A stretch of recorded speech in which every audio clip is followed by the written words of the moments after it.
નમસ્કાર વિદ્યાર્થી મિત્રો, કેમ છો બધા? મજામાં ને? તો આજે આપણે સામાજિક વિજ્ઞાન વિષયની અંદર ધોરણ 7 માં પ્રકરણ નંબર છે 12 આપત્તિ અને વ્યવસ્થાપન વિશે ચર્ચા કરવાના છે. તો ખાસ કરીને આપણે જોવાનું છે કે આપત્તિ એટલે શું, એટલે કે કોઈ પણ સમયે અચાનક આવી પડતી મુશ્કેલીને આપણે આપત્તિ કહી શકીએ છીએ. અને એની અંદર વ્યવસ્થાપન વિશે જોઈએ તો એ સમયની અંદર જે આપત્તિ આવી છે એ સમયે યોગ્ય વ્યવસ્થાપન દ્વારા એનાથી મોટી જાનમાલ હાનિથી આપણે બચી શકીએ છીએ. તો હવે આપણે જોઈએ કે આપત્તિ શબ્દ કાને પડવાની સાથે આપણા મનમાં ભય અને બીકના ભાવ ઉદ્ભવે છે.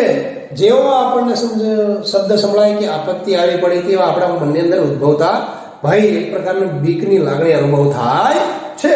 તો હવે આપણે જોઈએ કે આપત્તિને સામાન્ય વ્યવહારમાં લોકો એટલે કે આપદા, હોનારત કે પ્રકોપ એવા નામે ઓળખાય છે. કોઈ પૂછે કે ભાઈ આપત્તિને કયા નામે ઓળખવામાં આવે છે, તો આપદા, હોનારત કે પ્રકોપ એવા નામે ઓળખવામાં આવે છે. હવે ખાસ કરીને જોઈએ કે આપત્તિ સાથે વિનાશ અને નુકસાનની કલ્પના પણ કરવી શક્ય નથી, કારણ કે જે પ્રકારની આપત્તિ હશે એના અનુરૂપ નુકસાન થતું જોવા મળે છે. તો હવે ખાસ કરીને આપણે જોવાનું છે કે જે સંજોગો જવાબદાર હોય એની વિગતો આપણે ધ્યાને લેવાની છે. એટલે કે જે કોઈ પણ આપત્તિ છે એને અનુરૂપ જે સંજોગો ઊભા થાય છે એની વિગતો આપણે ખાસ ધ્યાનમાં રાખવાની છે. ભાઈ તજજ્ઞો જે છે એની આપત્તિઓને બે પ્રકારે વિભાગમાં વહેંચવામાં આવે છે. તો ખાસ કરીને આપણે જોઈએ કે ભાઈ આપત્તિઓ છે એના બે વિભાગ છે. પહેલો વિભાગ છે કુદરતી આપત્તિ અને બીજો વિભાગ છે માનવ સર્જિત આપત્તિ. કુદરતી આપત્તિ એની અંદર આપણે શબ્દ પરથી જ ખ્યાલ આવે કે કુદરત દ્વારા જે કંઈ પણ હોનારત સર્જાય એને આપણે કુદરતી આપત્તિ કહીએ છીએ. જ્યારે માનવ સર્જિત એટલે કે માનવ દ્વારા નિર્માણ પામેલી આપત્તિઓ હોય એને માનવ સર્જિત આપત્તિઓ કહી શકાય છે. તો ખાસ કરીને કુદરતી આપત્તિઓની અંદર જોવાનું છે ભૂકંપ, જ્વાળામુખી, દુષ્કાળ, દાવાનળ. એટલે કે આના અંદર પણ ત્રણ પ્રકાર પાડી શકાય છે કે ભાઈ આગાહી કરી શકાય એવી અને આગાહી ન થઈ શકાય એવી. તો અહીંયા આપણે જોઈ શકીએ છીએ પૂર હોય, સુનામી હોય, વાવાઝોડું હોય તો એની આગાહી શક્ય છે. જ્યારે ભૂકંપ, જ્વાળામુખી, દુષ્કાળ, દાવાનળ એની આગાહી શક્ય નથી. તો અહીં ખાસ કરીને જોઈએ કે માનવ સર્જિત આપત્તિઓની અંદર આગ, ઔદ્યોગિક અકસ્માત, બોમ્બ વિસ્ફોટ, હુલ્લડ એ કેવું છે? માનવ દ્વારા ઉદ્ભવતું આપત્તિ છે. હવે જોઈ શકીએ છીએ કે પૂર, સુનામી, વાવાઝોડું અને દુષ્કાળ એની પૂર્વ આગાહી શક્ય છે, એટલે કે તેના બચાવ માટે યોગ્ય ઉપાય કરી શકાય છે. જ્યારે ખાસ કરીને જોઈએ છે કે ભૂકંપ, જ્વાળામુખી અને દાવાનળ એની આગાહી શક્ય નથી, જેનાથી ભારે વિનાશ અહીં આપણે ચિત્ર પણ જોઈ શકીએ કે જે ભૂકંપ છે એનો ભારે વિનાશનું આપણે ચિત્ર જોઈ શકીએ છીએ. ખાસ કરીને આપણા આ પાઠની અંદર ભૂકંપ, વાવાઝોડું, સુનામી, પૂર અને દુષ્કાળ વિશે જાણવાનું છે. તો ખાસ કરીને આપણે જોઈએ કે આ વિડીયોની અંદર આપણે ભૂકંપ, વાવાઝોડું અને સુનામી વિશે આપણે ચર્ચા કરવાની છે. તો ખાસ કરીને જોઈએ ભૂકંપ. તો ભૂકંપ ક્યારે આવે? સૌપ્રથમ આપણને જેવો ભૂકંપ વિશે ખ્યાલ શબ્દ મનમાં પડે એટલે તરત આપણને ખ્યાલ આવે કે જે જમીનનો ભાગ છે એ ધ્રુજારી એટલે કે કંપન થતું જોવા મળે છે. તો અહીં આપણે જોઈએ કે સામાન્ય રીતે પૃથ્વી સપાટી કંપનને આપણે શું કહીએ છીએ? ભૂકંપ કહીએ છીએ. તો આ ઘટના માટે પૃથ્વીના પેટાળમાં થતી ભૂગર્ભ ક્રિયાઓ જવાબદાર છે. એટલે કે જે ક્ષેત્ર નબળું ભૂપૃષ્ઠ ધરાવે છે તે ભૂકંપની સંભાવના વાળો વિસ્તાર ગણાય છે. એટલે કે જે ભૂમિ ભાગ હશે તે નબળો હશે, ત્યાં જો એક ઉદ્ગમ કેન્દ્ર થતું હશે તો ત્યાં એ વિસ્તાર ભૂકંપ સંભવિત કેન્દ્ર ગણાય છે. આવા વિસ્તારો અલગ તારવી અને ભૂકંપની ચોક્કસ જે આગાહી છે એ શક્ય કરી શકાય છે. પણ એ ખાસ કરીને જોઈએ કે એ આગાહી શક્ય પડતી નથી. બીજું જોઈએ કે જ્યારે આ આપત્તિ આવે છે ત્યારે જાનમાલની ભારે ખુમારી વેઠવાનો વારો આવે છે. અહીંયા આપણે ચિત્રની અંદર પણ જોઈએ છીએ કે જે મકાન છે એ એકદમ ધરાશાયી થઈ ગયેલું જોવા મળે છે. જે ભૂકંપ છે એકદમ વિનાશ સર્જે છે, કારણ કે અહીં ક્યારેય પણ આપણે અચાનક આવી પડે છે. અને ભૂકંપ કેવો હોય છે? પળવારનો હોય છે. કોઈ 2 કલાક 3 કલાક ધરતીનું કંપન થતું નથી. થોડી સેકન્ડો માટે જ ભૂકંપ આવે છે અને ઘણી બધી વિનાશ સર્જી જાય છે. તો હવે જોઈએ ભૂકંપના સમયે રાખવાની સાવચેતી. એટલે કે જ્યારે પણ ભૂકંપ આવે છે તો એ સમયે આપણે શું શું કરી શકાય? તો ખાસ કરીને જોઈએ એની અંદર બે વસ્તુ છે કે ભૂકંપ સમયે શું કરવું અને શું ન કરવું. તો જ્યારે વર્ગખંડની અંદર આપણે જોઈએ તો પાટલી નીચે, એટલે આપણે જો વર્ગખંડની અંદર બેઠા હોય અને અચાનક જ જો ભૂકંપ આવી જાય છે તો સૌપ્રથમ શું કરવાનું છે? ભાગદોડ કરવાની નથી. અહીંયા શું કે છે? બૂમાબૂમ કરવાની જરૂર નથી. શું કરવાનું છે?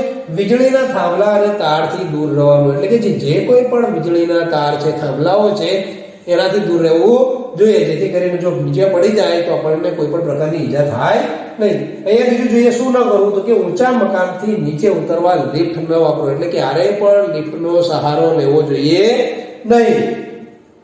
સાચા સમાચારો રેડિયો કે ટીવી દ્વારા જાણવું. ખાસ કરીને એ જોવાનું છે કે સાચા ન્યૂઝ આવતા હોય, ઘણીવાર ખોટી અફવાઓ પણ ફેલાતી હોય છે, તો એ સમયે ખોટી અફવાની જગ્યાએ સાચા જે ટીવી ન્યૂઝ ચેનલો આવતા હોય, સરકાર દ્વારા જે માહિતી અપાતી હોય એને આપણે પ્રાધાન્ય આપી. ખાતરી કર્યા વિના ઘરમાં ગેસ કે વીજળીથી ચાલતા ઉપકરણો ચાલુ કરવા નહીં. એટલે એકવાર ચેક કર્યા પછી જ એ વસ્તુઓનો ઉપયોગ કરવો. અહીંયા આપણે પ્રવૃત્તિ કરવાની છે. એની અંદર તમારી ચોપડીની અંદર, પાઠ્યપુસ્તકની અંદર નકશો આપેલો છે. એની અંદર જે 4 ઝોનની અંદર ડિવાઈડ છે, એમાં ખાસ કરીને જે ભૂકંપનું જોખમ ધરાવતા જિલ્લા જે છે એની યાદી આપણે નકશાની અંદર તૈયાર કરવાની છે. તો હવે આપણે જોઈએ કે ભૂકંપની તીવ્રતા, એટલે કે જે ભૂકંપ માપવા માટે રિક્ટર સ્કેલ નામના એકમનો વપરાશ થાય છે. જેમ તીવ્રતા વધુ તેમ વિનાશ વધારે હોય છે. ઘણીવાર આપણે છાપા અને ન્યૂઝપેપરની અંદર પણ જાણીએ છીએ કે 3.8, 4.5, 7.8 એ શું છે? રિક્ટર સ્કેલ દ્વારા માપવામાં આવેલો ભૂકંપ છે. એટલે એની તીવ્રતાનું પ્રમાણ કેટલું હતું. તો એ જોઈએ છે ગુજરાતની અંદર જે ભૂકંપ આવેલા છે, તો એની અંદર ખાસ કરીને પહેલો ભૂકંપ છે 16 જૂન 1819 ની અંદર. સ્થાન એવું હતું કચ્છ, અને રિક્ટર સ્કેલ ઉપર તીવ્રતા માપવામાં આવી હતી 8.2. એટલે કે સૌથી વિનાશક ભૂકંપ કહી શકાય. બીજો ભૂકંપ આવ્યો 12 જુલાઈ 1915 ની અંદર અંજાર, એટલે કે કચ્છનું જે અંજાર છે ત્યાં જે 6.1 નો ભૂકંપ આવેલો હતો. ત્રીજો ભૂકંપ જે 26 જાન્યુઆરી 2001, એનું પણ સેન્ટર જે હતું એ કચ્છ હતું, અને 7.6 થી 7.7 જેટલો વિનાશક ભૂકંપ આવેલો જોવા મળતો હતો. હવે બીજું આપણે જોઈએ કે વાવાઝોડું. તો વાતાવરણમાં હવાના દબાણમાં સર્જાતી અસલામત સમતુલાની પરિસ્થિતિથી પ્રચંડ વાતાવરણીય તોફાનો ઉદ્ભવે છે. તેને વાવાઝોડું કે ચક્રવાત નામે ઓળખવામાં આવે છે. વાવાઝોડાને ચક્રવાત નામે પણ ઓળખવામાં આવે છે. આ તોફાની વાતાવરણીય પવનો જે વિસ્તારમાં જ્યાં ત્રાટકે છે ત્યાં ભારે વિનાશ થાય છે. ખાસ કરીને જોઈએ કે દરિયા કિનારો, એટલે કે પૂર્વ તટ અને મલબાર તટે તથા ગુજરાતમાં કચ્છ અને સૌરાષ્ટ્ર કિનારે ખાસ કરીને પૂછાય કે વાવાઝોડા સૌથી વધારે અસરગ્રસ્ત વિસ્તાર કયો છે, તો ભારતનો પૂર્વ તટ, મલબાર તટે અને ગુજરાતની અંદર વાત કરવામાં આવે કચ્છ અને સૌરાષ્ટ્રનો કિનારો છે. એ જોઈએ વાવાઝોડા સમયે સાવચેતી જે રાખવાની છે એના વિશે આપણે ચર્ચા કરીએ. હવે તો ખાસ કરીને વાવાઝોડા પહેલા, એટલે કે જ્યારે પણ વાવાઝોડાની આગાહી આપવામાં આવે છે એના પહેલા શું છે, તો જે સંભવિત વિસ્તાર છે એ ચોકસાઈથી જાણી લેવાનો છે. એટલે કે વાવાઝોડા. બીજું છે કે તંત્રની સુવિધા મુજબ સ્થળાંતરિત થઈ જવું. જો તમે એ વિસ્તારની અંદર આવતા હોય ત્યાંથી સ્થળાંતર બીજી સેફ જગ્યાએ જતો રહો. દરિયાની નજીક નીચાણવાળા ક્ષેત્રોમાં હોય તો ત્યાંથી દૂર ઊંચાણવાળા વિસ્તારોની અંદર જઈ રહું. ખાવાની વસ્તુઓ જે પદાર્થો છે, જે અનાજ છે, એ પણ વસ્તુઓ સાથે સંગ્રહ કરવો. સાથે સાથે ટોર્ચ, પીવાનું પાણી, કપડાં, રેડિયો વગેરે જેવી સાધનો છે એ તૈયારી આપણે રાખવી જોઈએ. વીજળી અને ગેસના જોડાણો બંધ કરી દેવાય. જ્યારે પણ વાવાઝોડું આવતું હોય ત્યારે વીજળી અને જોડાણ જે છે એ બંધ કરી અને ચોક્કસ જાણકારી માટે રેડિયો સતર્કતા રહેવું જોઈએ. હવે વાવાઝોડા દોરણ, એટલે કે જે સમયે વાવાઝોડું આવે છે એ સમયની અંદર આપણે શું કરવાનું છે, તો ચેતવણી મળતા જ બારી બારણા બંધ કરી દેવાના છે. એટલે મકાન આખું પેક કરી દેવાનું છે. જો તમે શાળામાં હોય તો વર્ગખંડની બહાર આપણે નીકળવાનો નથી. જો તમે વાહનમાં હોય તો વીજળીના થાંભલા, ઝાડ કે દરિયાથી દૂર ઊભું રહેવાનું છે. ખાસ કરીને જોઈએ બીજું કે બચાવ માટે ઊભા કરાયેલા આશ્રય સ્થાન હોય ત્યાં જે વ્યવસ્થાપકો હોય એનું સૂચનાઓનું ચુસ્તપણે આપણે પાલન કરવું જોઈએ. પ્રાણીઓને ખીલેલા છોડથી, એટલે જે ખીલે બાંધેલા આપણા પ્રાણીઓ હશે એને ખીલેથી છોડી મૂકવી દેવાના છે, જેથી કરીને એ પોતે સ્વબચાવ પણ કરી શકે. જાહેરાતના જે કોઈ પણ બોર્ડ આપણે રસ્તા ઉપર કે આજુબાજુ સિટીની અંદર જતા હોય તો લગાવેલા હોય તેની નીચે આપણે આશ્રય લેવાનો નથી. હવે વાવાઝોડા બાદ, એટલે કે પહેલા જોઈએ વાવાઝોડા પહેલા, વાવાઝોડા સમય, અને હવે જોઈએ વાવાઝોડા બાદ. એટલે કે વાવાઝોડું જતું રહ્યા પછી શું શું કાળજી આપણે લેવાની છે. તો હવામાન સાફ થઈ જાય પછી પવન બંધ હોય તો પણ આપણે બહાર નીકળવાનું નથી, કારણ કે અચાનક જ જો પવન અને વરસાદ આવવાની શક્યતા રહી શકે છે. લટકતા જે ખુલ્લા વાયરો, વાવાઝોડું આવેલું હોય તો ઘણી વાર વાયરો તૂટેલા પડેલા હોય તો એનાથી દૂર રહેવું જોઈએ. ખાસ કરીને જ્યાં કોઈ પણ ભીડ એકત્ર થતી હોય ત્યાંથી એટલે આપણે દૂર રહેવું, જેથી કરીને જે કોઈ પણ બચાવ કાર્ય કરનાર છે એને આપણે અવરોધરૂપ થઈ શકીએ નહીં. તંત્ર દ્વારા જે સૂચના મળ્યા બાદ જ આપણે ઘેર જવું. જો સરકાર દ્વારા એટલે જે કોઈ પણ તંત્ર છે તેને અનુરૂપ સૂચના આપે પછી જ આપણે ઘરે જવું જોઈએ. રાહત અને બચાવની કામગીરીમાં મદદરૂપ બનો, એટલે કે જો પણ તમને શક્ય લાગે તો તમારીથી મદદ થાય હોય તો આપણે એ સમયગાળાની અંદર અન્યોની મદદ કરવી જોઈએ. મદદ માંગવા સિવાયના ફોન ન કરવા. ઘણીવાર આપણે અન્ય કોલ કરતા હોય જેથી કરીને બિનજરૂરી ફોન કરવાથી શું થાય છે, નેટવર્ક ઠપ થઈ જાય છે. એટલે કે જરૂર હોય તો જ કોલ કરવા. હવે જોઈએ સુનામી. તો સુનામી વાત કરીએ કે સમુદ્ર કે મહાસાગરના તળિયે થતા ભૂકંપ અને જ્વાળામુખી પ્રસ્ફોટનથી જે મોટા પાયા પરના સમુદ્રમાં થતા ભૂસ્ખલનથી પેદા થતી વિનાશક મોજા સુનામી કહેવામાં આવે છે. શું કીધું છે?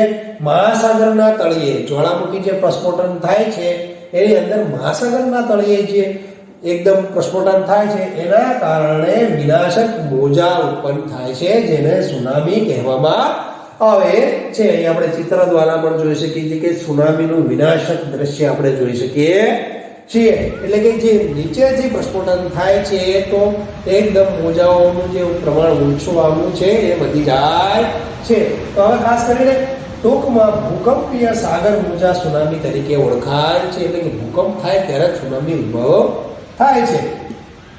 આ મોજા તેના ઉત્પત્તિ સ્થાનેથી વલય આકારે વિસ્તરી કિનારે આવે છે. એટલે જે વલય આકારે આપણે જોઈ શકીએ છીએ એ રીતે જોવા મળે છે.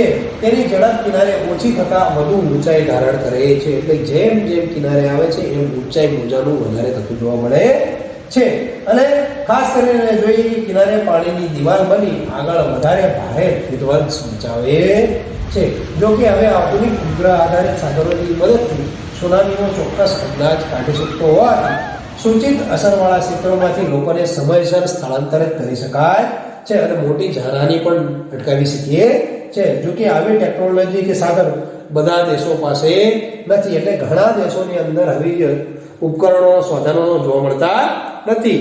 ખાસ કરીને આપણે જોઈએ કે જાણવાની અંદર આપણે જોવાનું છે તો 16 ડિસેમ્બર 2004 ના રોજ આવેલ મહાન વિનાશક સુનામી હિંદ મહાસાગરના તટવર્તીય દેશો પૈકીના એટલે કે થાઈલેન્ડ, ઇન્ડોનેશિયા, ભારત, શ્રીલંકા વગેરે દેશોમાં લગભગ 2 લાખ જેટલા લોકોએ જાન ગુમાવ્યા હતા સુનામીના કારણે. તો સુનામીની અંદર આપણે જોઈએ કે એની જે સમય છે એ કઈ સાવચેતી રાખીએ એ જોઈએ. તો ખાસ કરીને સુનામી પહેલા એટલે કે જ્યારે પણ સુનામી આવવાની છે એના પહેલા કઈ કાળજી રાખશો? તો ખાસ કરીને સમુદ્ર જે કિનારો છે એનાથી આપણે દૂર રહેવાનું છે. રેડિયો પર જે આ સૂચનાઓ આવે છે એના મુજબ આપણે અનુસરણ કરવાનું છે. સમુદ્રના મોજા અસાધારણ ઉછળે, વિચિત્ર અવાજો આવે તો પૂર્વ ચેતવણીના સંકેતો છે, એટલે તરત આપણે કિનારેથી દૂર જતું રહેવું જોઈએ.